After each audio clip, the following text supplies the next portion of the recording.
É isso aí, meus camaradas, meus camaradinhas. Vamos com mais um vídeo aqui. Então hoje eu quero começar já agradecendo os meus inscritos aí no meu canal, que tem me apoiado aí nesse meu canal. Quero agradecer do fundo do coração o apoio de vocês. E vamos seguir aí com o vídeo. Hoje eu quero falar sobre os primeiros desenhos, né? Os primeiros desenhos que eu gostava muito. Porque eu assisti muitos desenhos quando era criança, quem é dessa geração minha passava uma tonelada de desenhos todos os dias, tanto nos principais canais todos tinham desenhos, principalmente SBT e Globo, mas a Manchete também tinha sua programação infantil.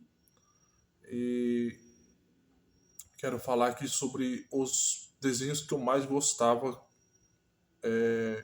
nesse período que vai das primeiras memórias que eu tenho até 93, mais ou menos. Que aí tem uma mudança de paradigma na programação infantil, na minha visão. Então, então vamos lá, vamos começar falando sobre esses desenhos que vai acender aí a memória, reavivar a memória de muita gente aí que viveu esse momento e lembra desses desenhos. Então vamos lá. Quero começar falando do Topodídio, né? Que não é bem um desenho, mas é o primeiro programa infantil que eu lembro na minha infância. Ele passava na Band, lá na década de 80. E é um desenho não, né? É um show, né? É um show de marionetes. O Topodídio aí, se a gente for traduzir ao pé da letra, seria o Rato ou Camundongo Luizinho. Didio é um apelido, né, para Luigi. Então seria mais ou menos Lulu, né? Como se fosse assim, o Rato Lulu, o Camundongo Lulu. E é uma série, né? Um programa infantil de marionetes que estreou na Itália nos anos 60 e que se espalhou, foi muito famoso, muito popular no mundo inteiro, em boa parte da Europa ali, passou em vários países da Europa, chegou à América Latina em massa, boa parte, na verdade a América Latina inteira, assim, do México até a Argentina, adotou esse programa e o Brasil também não ficou de fora, teve várias edições aí na Band e até a Globo já chegou a ter acesso a esse programa infantil. E eu lembro que quando eu assistia já era na Band já, né? E é um programa engraçadinho, um ratinho manhoso, cantando várias músicas, com esses amiguinhos dele de fantoches também, ou muitas vezes no começo era mais só ele mesmo. Então, até hoje, o Topodídio ainda é um programa que ainda passa lá fora, né? É bastante famoso em outros países, principalmente na Europa, mas ainda eu acho que é o Discovery Kids, algum desses canais infantis, tem uma nova versão do Topodídio, inclusive em versão de desenho animado agora, inclusive. Né? E o Topodídio fez muito sucesso, inclusive, também no Japão, por incrível que pareça. Falo por incrível que pareça porque os japoneses geralmente são muito os japoneses são muito mais protecionistas, né, nas suas programações. Então, raramente eles gostam de programas que não sejam nativos deles, né? Então, foi um sucesso muito grande, assim, se você for ver o Topodidio em karatê mundial. Segundo programa, segundo assim, o primeiro desenho assim, animado que eu lembro quando eu era criança foi Pica-Pau. Pica-Pau foi um filme, um desenho, uma série de desenhos aí que eu lembro que eu assistia desde que eu me entendo por gente. Eu sempre lembro de assistir o Pica-Pau, assim, de eu assistir Pica-Pau. É uma série animada que começou em 1940 e teve várias versões, né, do Pica-Pau. A mais antiga vai de 1940 a 43, que é esse Pica-Pau birutão aí. Tem um outro Pica-Pau um pouco mais menos birutão um pouco que vai aparecer depois e um mais descolado, né? Mais bonitinho os gráficos dele e meio mais metido espertinho também, né? Se você for ver, quanto mais antigo o pica-pau, mais maldoso ele é, né? Mas não tem muito limite para tentativa de sempre se dar bem em cima dos outros. E aí eu estou mostrando mais ou menos o que é a primeira aparição do Pica-Pau, né? Que na realidade o Pica-Pau, a primeira vez que ele aparece, não é num desenho próprio dele. É na animação do show do Andy Panda, que era um personagem mais antigo da Universal aí, do próprio Walter Lantz, o criador. E conta a história que o Pica-Pau foi criação do Walter Lantz ali, meio que por conta de uma questão de uma lua de mel que o criador estava tendo numa casa no campo, e aí um pica-pau ficava toda hora batendo nas árvores e bicando as árvores, fazendo barulho e perturbando essa lua de mel, e ele teve a ideia de criar um personagem irritante e perturbador que seria o pica-pau. É um dos programas de longa vida mais antigos na história da televisão brasileira, porque se a gente for olhar, o pica-pau sempre esteve na grade de programação no Brasil. Eu acho que só nos últimos anos que foi abolida a programação infantil no Brasil, que eu acho que ultimamente eu creio que não passa mais pica-pau na televisão. Mas durante muito tempo, pica-pau foi um programa que sempre passou no SBT, e depois de muito tempo passando no SBT, a Record resolveu comprar o pica-pau e passar ele mais nas tardes, em maratonas gigantescas de pica-pau ali, em loop, né? E eu acho que hoje creio que eu não assisto TV aberta há muito tempo, então eu creio que o Pica-Pau já deve estar fora da grade de programação, tal como a maior parte da programação infantil na televisão brasileira. Isso é lamentável. Aí temos outro desenho que praticamente sempre que eu me lembro, eu não me lembro quando eu comecei a assistir, parece assim, esses programas Pica-Pau e Tom e Jerry, que são todos da mesma época, né? O Tom e Jerry também é da década de 1940, ali de 1940. Eram desenhos que eram para adultos, né? Não existia essa intenção de fazer programação infantil, tanto que você vê que as temáticas são bem meio uma pegada mais adulta a história, tanto que tem uma história que fala que o Tom e Jerry, a versão original do Tom e Jerry, né? O último episódio do Tom e Jerry era bem depressivo, né? A parada de o Tom e o Jerry tentando por conta de como é que fala de frustrações amorosas, tentando tirar suas próprias vidas numa linha de trem, que seria ali o fim do desenho. E depois foi tornando, nos anos 50, uma tonalidade mais infantil. O Tom e Jerry e o Pica-Pau, ambos passavam no SBT e eram animações ali que eu sempre que eu me entendo por gente, eu lembro que passou esses desenhos na televisão. Eu não me lembro quando que foi que começou a passar. Tipo, já despertou a minha consciência e aquilo já existia, já estava passando. Então, é isso aí. Tom e Jerry foi o terceiro desenho aí, ou tão ao mesmo tempo simultâneo com o Pica-Pau, que eu assisti na minha infância ali e gostava muito. A Turma do Charlie Brown. Esse era um desenho que eu lembro que passava bastante. Eu não lembro se era na Globo ou no SBT, mas eu gostava. Ele tinha uma pegada até meio mais adulta, né? A forma de história dele, porque é proveniente de tirinhas, né? Geralmente as tirinhas têm um humor mais inteligente, né? Se a gente for olhar, como Mafalda, entre outros. E o Turma do Charlie Brown era um desenho que eu achava meio engraçado, ele bastante engraçadinho, mas é um dos desenhos que meio que sumiram, né, da grade de programação muito tempo atrás. E é um marco assim, cultural muito grande, principalmente nos Estados Unidos, né? Tem vários longas, inclusive. Então é isso. A Turma do Charlie Brown é um desenho ali que eu lembro muito, que eu gostava bastante quando era criança. A Turma do Barulho, um desenho que passava bastante no SBT. Eu lembro desse desenho, tinha esses animaizinhos, que era uma galerinha de amigos que ia pra escola e tudo mais, com estereótipos bem americanos aí.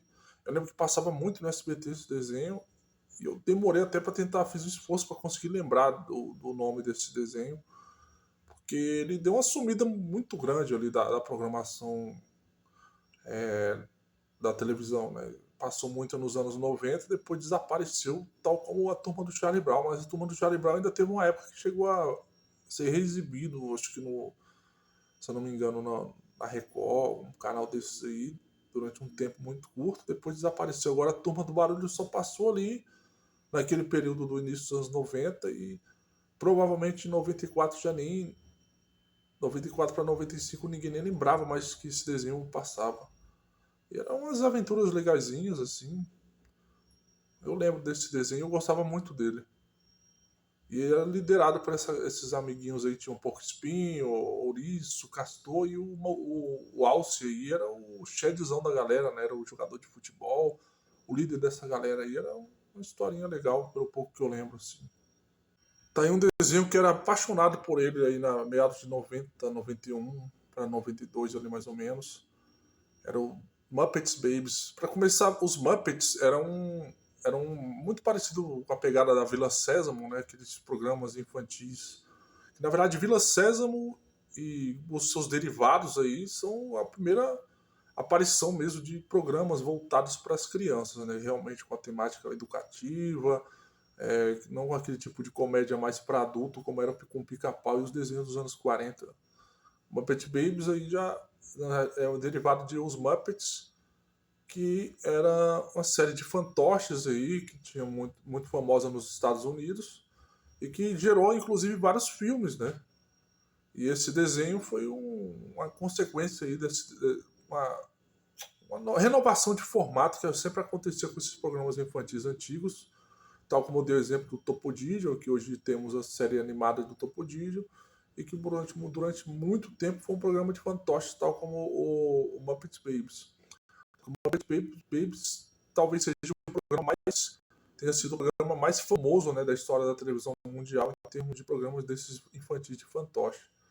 E esse desenho tinha muitas aventuras engraçadas, era uma turminha muito legal, que eram grande parte deles, eu acho que todos eram os mesmos personagens do programa de fantoches. E os principais aí eram o Caco o Sapo, o Gonzo aí, que é o chatonil da galera, e tinha a Pork Pig, né? Que era a namoradinha, entre aspas, do Caco. E era um desenho bem legal, assim. Corrida Maluca. Acho que foi meio que a apresentação para mim dos desenhos, das séries animadas da Hanna-Barbera, né?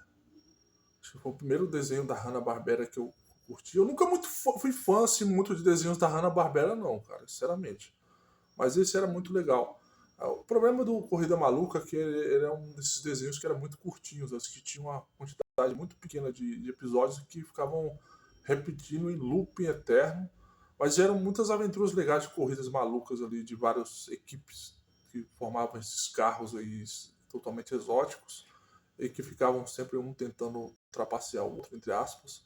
Só que o maior trapaceiro de todos era esse cara chato aí, o Dick Vigarista, né?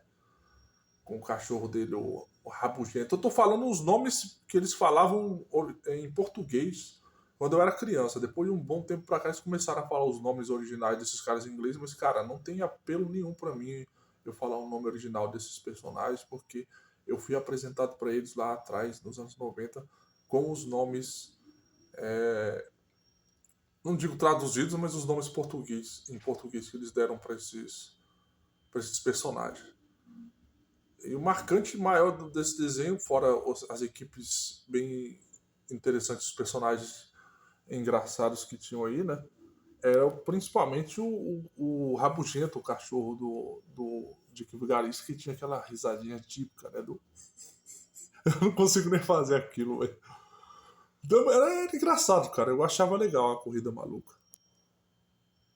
Cara, tá aí um desenho que eu lembro muito vagamente dele, porque ele passou durante um curto período ali, acho que entre o ano de 91 para 92. Ele passava, se eu não me engano, no SBT. A maior parte dos desenhos que eu assisti nesse início da minha vida eram no SBT.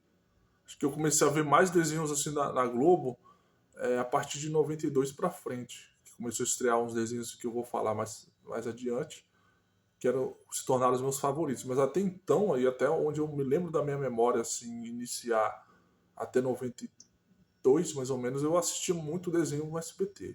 E esse Pole Position é um desenho que poucas pessoas vão lembrar. Ele tem uma pegada muito que lembra Super Máquina, né? Aquela série famosa dos anos 80, que são essa galerinha aí que tem esses carros meio que robôs que falam e tudo mais. Eles se tentam se colocar em. Tanto eles disputam corridas, como também eles têm várias aventuras que eles se colocam, né? É legal o Pole Position. Era um desenho que eu lembro, tem uma memória bem vaga, mas que eu lembro que era bem engraçado. Engraçado assim, bem divertido, né? Poucos vão lembrar desse desenho Pole Position. Aí tem outro desenho aí, épico, né, das antigas, que é o Popeye. Que, sinceramente, o Popeye eu gostava durante um certo tempo, assisti muito o Popeye, que ele passava demais no SBT. Mas é aquela coisa, é um desenho que também foi ficando meio enjoativo depois pra mim, né? A pegada muito que tinha nesses desenhos é a repetição, né? Ficar sempre mostrando situações que vão ter sempre o mesmo direcionamento, né? E o Popeye, talvez, eu creio que desses desenhos mais antigos aí, era o que era mais repetitivo nessa questão, que todas as histórias tinham uma pegada de que o Popeye ia fazer alguma coisa, a Olivia Palito se metia em alguma confusão por conta do Brutus, e ele tinha que resolver esse problema da Olivia Palito ali. E, cara, eu acabava que ficava meio repetitivo isso, cara. Meio cansativo assim. Mas eu gostava, durante um certo tempo, eu gostava do Popeye, das aventuras malucas do Popeye aí. Esse velho com esses antebraços inchados e os bracinhos, os músculos ali do bíceps bem fininhos, né? Muito estranho isso aí. E esse vício dele em espinafre, né? Será que era espinafre mesmo? Será que ele não tomava um, um, um complexo aí de um complexo de bomba, como é que é o nome? Agora esqueci o nome dos hormônios que a pessoa toma pra ficar forte. Mas é isso. O pai, eu lembro que eu assistia muito também. Capitão Planeta. Se eu não me engano, ele estreou em 92, né? Era um grupo de.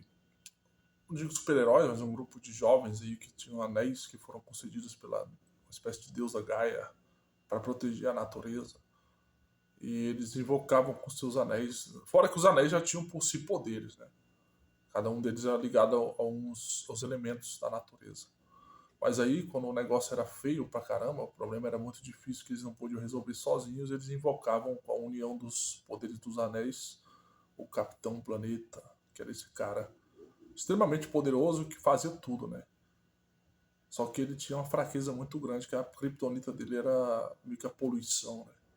Radioatividade, poluição, e ele ficava muito fraco. E era interessante, assim, eu gostei durante um certo tempo. Tinha uma pegada bem ecológica. Acho que ele foi um desenho que foi muito influenciado pela onda da Rio 92, né? Em 92 teve essa reunião de vários governantes ali discutindo as questões ambientais. E o desenho, o Capitão Planeta teve uma influência muito grande dessa mentalidade da Rio 92. Então é isso, Capitão Planeta. Acho que vai ter muita gente que vai lembrar aí. Os caras. Terra, fogo, água, coração. Pela união dos seus poderes, eu sou o Capitão Planeta!